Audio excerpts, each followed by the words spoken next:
हिमाचल प्रदेश में पंचायत चुनाव हो रहे हैं और उसके साथ साथ अब 1 जून को जनगणना होने वाली है। ऐसे में शिक्षकों के कंधे पर चुनाव और जनगणना की जिम्मेदारी है, लेकिन इसके चलते स्कूलों में शिक्षकों की भारी कमी देखी गई है। कुछ मोटे मोटे आंकड़े आपको बताएं तो प्रदेश के 3,754 पंचायत चुनावों के लिए 23,000 शिक्षकों की ड्यूटी लगाई गई है और 1 जून 2026 से पहले शुरू होने वाले जनगणना अभियान के पहले चरण के लिए कुल 19,000 कर्मचारियों में से 12,000 शिक्षकों को तैनात किया गया है। इसके अलावा शिक्षकों को मतदाता सूची की विशेष समीक्षा यानी SIR और BLO ड्यूटी पर भी नियुक्त किया गया है, जिसके चलते मई से ही चुनावी ड्यूटी की वजह से शिक्षकों की उपस्थिति स्कूलों में कम देखी जा रही है और जून में जनगणना कार्य में भी उन्हें जुटना होगा। शिक्षा विभाग इस स्थिति में चिंतित है, लेकिन चुनाव और जनगणना ड्यूटी से इनकार करने की स्थिति में फिलहाल वो नहीं है। वहीं खबर है कि कांगड़ा के एक स्कूल में 22 शिक्षक कार्यरत है, जहां 22 में से 16 शिक्षकों की ड्यूटी लगाई गई है। अब ऐसे में सवाल उठता है कि टीचर्स की मतदाता सूची की विशेष गहन समीक्षा में भी उन्हें लगाया गया है, तो स्थिति अब और गंभीर हो सकती है। खैर, जून में बच्चों की छुट्टियां पड़ जाती हैं, लेकिन टीचर्स के लिए सिलेबस कवर करवाना जरूरी होता है।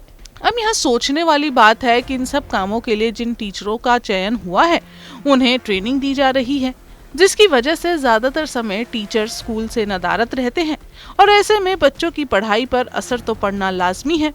आपको बताएं, हिमाचल एक ऐसा राज्य है जहां राष्ट्रीय शिक्षा रैंकिंग 2026 में प्रदेश ने देश में 3रा स्थान प्राप्त किया है, लेकिन अभी भी ग्रामीण और दूर दराज के क्षेत्र में शिक्षकों की रिक्त पदों को भरना काफी चुनौती भरा काम है। ऐसे में शिक्षकों की ड्यूटी लगने से कई स्कूलों में 60% से 80% स्टाफ चुनावी ड्यूटी पर चला गया है। कुछ प्राथमिक स्कूल तो केवल एक शिक्षक या चतुर्थ श्रेणी के कर्मचारियों के भरोसे ही चल रहे हैं। मई और जून के महीनों में शिक्षकों के 15 से 20 दिनों तक की ट्रेनिंग और ड्यूटी में व्यस्त रहने की वजह से सिलेबस समय पर पूरा नहीं हो पाएगा। बोर्ड परीक्षाओं की तैयारियों के दबाव के चलते भी शिक्षक अभी बड़ी कक्षाओं पर ज्यादा ध्यान दे रहे हैं, जिससे छोटी कक्षाएं यानी 1 से लेकर 8वीं की पढ़ाई लगभग ठप होती दिखाई दे रही है। जो शिक्षक स्कूल में मौजूद है, उन पर चुनावी कागजी कार्रवाई और मिड डे मील जैसे प्रशासनिक कार्यों का भी अतिरिक्त भार बढ़ चुका है।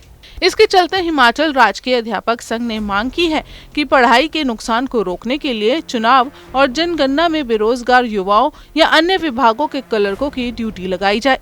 और इस अव्यवस्था के चलते सरकार पर भी अब कई सवाल उठे हैं। सरकार भी पढ़ाई के नुकसान की भरपाई के लिए अपनी पूरी कोशिश कर रही है। शिक्षा व्यवस्था को सुचारू रखने के लिए जिन स्कूलों में स्टाफ की भारी कमी है, वहां शिक्षा विभाग स्थानीय स्तर पर अतिथि शिक्षकों की अस्थायी व्यवस्था कर रहा है।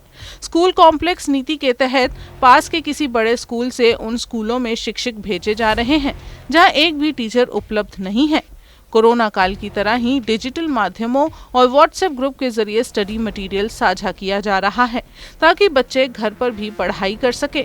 विभाग ने निर्देश दिए हैं कि चुनाव ड्यूटी से लौटने के बाद शिक्षक 0 पीरियड या स्कूल के समय के बाद अतिरिक्त कक्षाएं लगाकर सिलेबस पूरा करवाएंगे। शिक्षक संघों के दबाव के बाद अब कोशिश की जा रही है कि एक स्कूल से सभी शिक्षकों की ड्यूटी ना लगाई जाए। कम से कम 30 से 40% स्टाफ को स्कूल में ही रोकने की कोशिश जारी है।